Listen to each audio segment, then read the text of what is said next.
አንድ ሰው ለልመና የሚወጣው ሁሉን ነገር ሞክሮ ሁሉን ነገር አጥቶ ነው።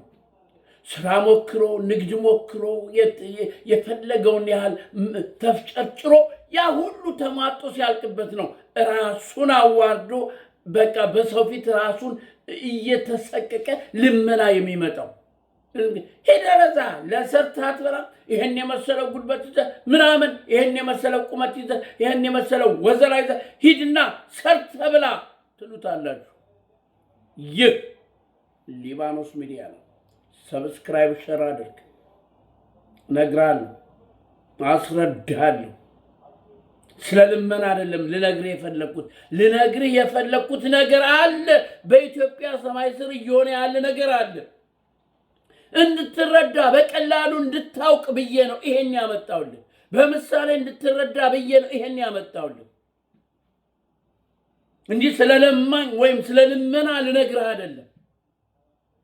ስለ ልመና ከኔ ይበልጥ አንተ ታውቃለህ። ማን በምን ደረጃ ላይ ተሰማርቶ እየለመነ እንዳለ ታውቃለህ። ኢትዮጵያዊ ለማኝ ነው። ኢትዮጵያዊ ስደተኛ ነው። ግን ከዚህ እንዴት ነው የምንወጣው ነው? ከዚህ ነገር እንዴት ነው የምንወጣው? ከመለመን ይልቅ የምንሰጠው እንዴት ነው የሚለውን እንላስረዳ ነው እንጂ ስለ ልመና ጠፍቶ ስለ ልመና አታውቅም ብዬ አይደለም የምነግርህ። ስለዚህ አንድ ሰው ወደ ልመና የሚወጣው ሁሉን ነገር አድርጎ ነው። መስራት አቅቶት ሳይሆን መነገድ አቅቶት ሳይሆን ወይ ቢሮ ገብቶ መስራት አቅቶት ሳይሆን ነገሮቹ ሁሉ ሄዶ አለሳካ ሲል ከመሞት መሰንበት ብሎ ለልመና ይወጣል። ራሱን በእፍረት ሸፍኖ ያ እንደዛ ሄድና ሰርተ ብላ ሰርቶማ እንደማይበላ አውቆ ነው ለልመና ይመጣ እንጂ ሰርቶ መብላት አቅቶት አይደለም። ሰርቶ መብላት አቅቶት አይደለም ወደ ልመና ያንተ ፊት እየገረፈ አይንህ እየገረፈው ፊት ቆሞ የሚለምንህ። ለዚህ ነው ዛሬ የኢትዮጵያ ትግል፣ የአማራ ትግል፣ የትግራይ ትግል፣ የኦሮሞ ትግል፣ የአፋር ትግል፣ የሶማሌው ትግል ለይሄ ነው። በነፃነት መኖር አቅቶታል።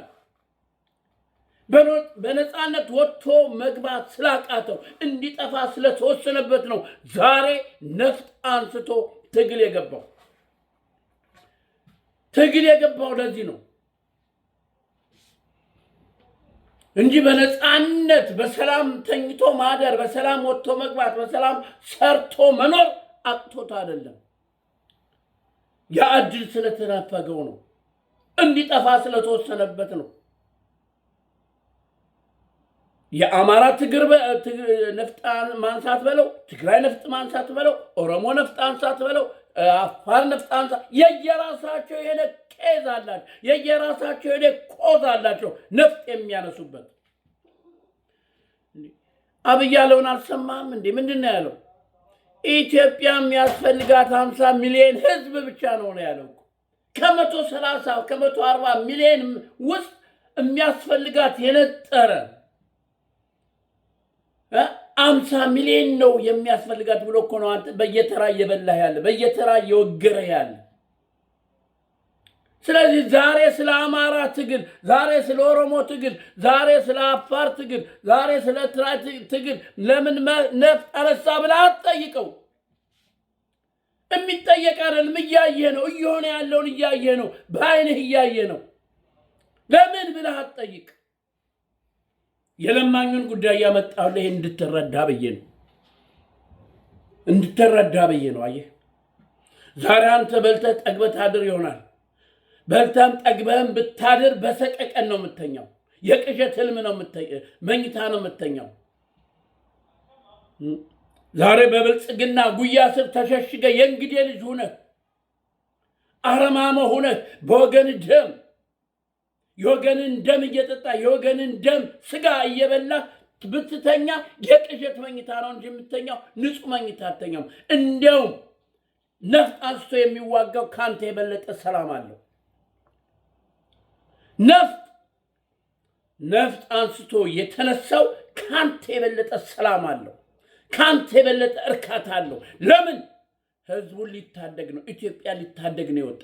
አንተ ግን ኢትዮጵያን እያጠፋ የኢትዮጵያን ህዝብ ደም እየመጠጥ ጠግበህ ጠጥተህ ብትተኛ የሰላም እንቅልፍ አተኛም። አምናለሁ አተኛም። የቅዠት ህልም ነው የምተኛው። እየቃዠህ ነው የምታድረው። በሰቀቀን ነው የምተኛው። ካሁን ምን መጣብኝ ብለህ ነው የምተኛው። በሰላም እነሳ ይሆን ብለህ ነው የምተኛው። አምናለሁ። አየህ፣ ይሄ ይግባህ። ለምን አማራ ነፍጥ አነሳ? ለምን ትግራዩ ነፍጥ አነሳ? ለምን ሶማሌው ነፍጥ አነሳ? ብለህ አትጠይቅ። እያለፈበት ያለው ሁኔታ ነው እንዲያስነሳ ያደረገው እንጂ ጫካ ለጫካ እንዲንከራተት ፈልጎ አይደለም። ስማ ደግሞ ዝም 10 ጊዜ ህወሓት ምናምን አትበለኝ። ይሄ የብልጽግና አፈቀላጤ የብልጽግና አሸርጋጅ ነው ይሄን የሚያወራው። በየተራ እየተለቀምክ በየተራ እየተገደልክ እያየ ህወሓት ጋር እንዴት ነው ከኦሮሞ ከወላ አትበል። ሁሉም እንዲጠፋ ተፈርዶበታል። አትበል። ይልቅ ትግሉን ለመደገፍ ኢትዮጵያዊነት እንዴት ነው አንዱ ነው የሚሄዱበት። ኢትዮጵያ በአንድነት ታግለው ይሄንን አረመኔ አገዛዝ ይሄን ደመጣጭ እንዴት ነው የሚጥሉት የሚለውን አስበህ የራስን ተጠርጣል። ጀዋር ስለሚለፈልፈው አትስማው። አንተ የሚዲያ አጀንዳ የሚዲያ አቴንሽን ለማግኘት ነው አይምሰልህ። እንዲህ ነው ብሎ ጀዋር መጥቶ አታውራ። ስለሱ ምን አገባ? ምን ያውራ? ይለፍልፍ። አንተ ማውራት ያለብህ ትግሉ እንዴት እየሄደ ነው፣ የኢትዮጵያ እንዴት ተባብረው እየሄዱ ነው የሚለውን እሱን አስብ። በተናጠል የትግሉ ሁኔታ አትመልከት። የፋኖ ትግል እንደዚህ ሆኖ ምናምን አትበል። ፋኖ እንዴት ለብቻው ምን አትበል። ትግሬ እንደዚህ አትበል። አፋር አትበል። አንድ ነው። የሁሉም ኢትዮጵያዊ ትግል አንድ ነው። ሁሉም ኢትዮጵያዊ በየተራ እየተበላ ነው። ስለዚህ በየተራ ከመበላት እንውጣ ነው። አላየህም እንዴ? አልሰማህም እንዴ? 3 ዓመት ሙሉ የአማራ ልሂቃንን አስሮ ዛሬ በመጨረሻ እየፈረምክ ውጣ። ኃጢአተኛ ነኝ በል እኮ እንደማለት። አሁን በቤተ ክርስቲያን ውስጥ አንዳንድ ጊዜ ሰዎች ወደ ቤተ ክርስቲያን ሄደው ንስሐ ሲገቡ ኃጢአተኛ ነኝ ይላሉ፣ ይናዛል። እንዲህ ነኝ ይላል። ስለዚህ ብልጽግና የአማራ ልሂቃንን ምናምን የተባሉትን አሰርና በሉ ለመውጣት ትፈልጋለን፣ ፈርም። ይሄን እኔ ነኝ ያደረኩት፣ የትግሉ እንቅፋት እኔ ነኝ፣ የትግሉ ጠንሳሽ እኔ ነኝ፣ ለዚህ ተጠያቂ ላይ ፈርም እናውጣ። ተመልከት፣ እኛ ሲገርመን የነበረው ሲደንቀን የነበረው ከ70 እና ከ80 በላይ የታሰሩትን የአማራ ልሂቃን፣ የኦሮሞ ልሂቃን፣ የትግራይ ልሂቃን፣ የደቡብ ልሂቃንን ለዚህ ለትግሉ እንቅፋት የተባሉ የታሰሩትን አውራ የተባሉ እነሱ ነበር የሚደንቀን። ፈርሙ፣ እንዴት ፈርማችሁ ውጡ ይባላሉ ስንል ነበር አይደለም እንዴ? ዛሬ ደግሞ 4000 ከኢትዮጵያ ሰበሰበና አጎልና ይሄን አድርግ፣ ይሄን ካልፈረም ካትወጣት። ሰምተነው ይሄን አይተነው ወይ? ይሄንን 4000 ለምክክር ብሎ ሰበሰበልህና አጎረ። በል ይሄ ነው፣ ይሄን ፈርም። እንዴት ነው አዲስ አበባ እንዴት የኦሮሞ ትሆናለች? ኢትዮጵያ ከተማ አልባ ልትሆን ነው ወይ? ኢትዮጵያ ቋንቋ አልባ ልትሆን ነው ወይ? ኢትዮጵያ ብሔራዊ ቋንቋ የላትም ወይ? ይሄማ አይሆንም ነው። ካልሆንማ ካልፈረም ካትወጣው። አየህ፣ አካሄዱ አረማመዱን ተመልከት። ምንድነው ሆ ብሎ የተነሳው? አፋሩ ለምንድነው ሆ ብሎ የተነሳው? ለአማራ ትግል ተቆርቁሮ ነው? ለትግራይ ትግል ተቆርቁሮ ነው? በራሱ ላይ እየመጣ ስለሆነ ነው። አንተ ጉራጌው ለምንድነው ሆ ብሎ የተነሳው? ለአማራ ትግል ተቆርቁሮ፣ ለትግራይ ትግል ተቆርቁሮ በራሱ ላይ እየመጣ ስለሆነ ለአማራ እና ለትግራይ ተቆርቁሮማ ቢሆን ኑሮ የዛሬ 3 እና 4 ዓመት በትግራይ ላይ ያን ያህል ጄኖሳይድ ሲደረግ ለምን ብሎ ይነሳ ነበር። በአማራ ላይ ለ3 ዓመት እንደዛ አይነት ጭፍጨፋ ሲደረግ ለምን ብሎ ይነሳ ነበር። ግን ዛሬ በራሱ ላይ መጣበት።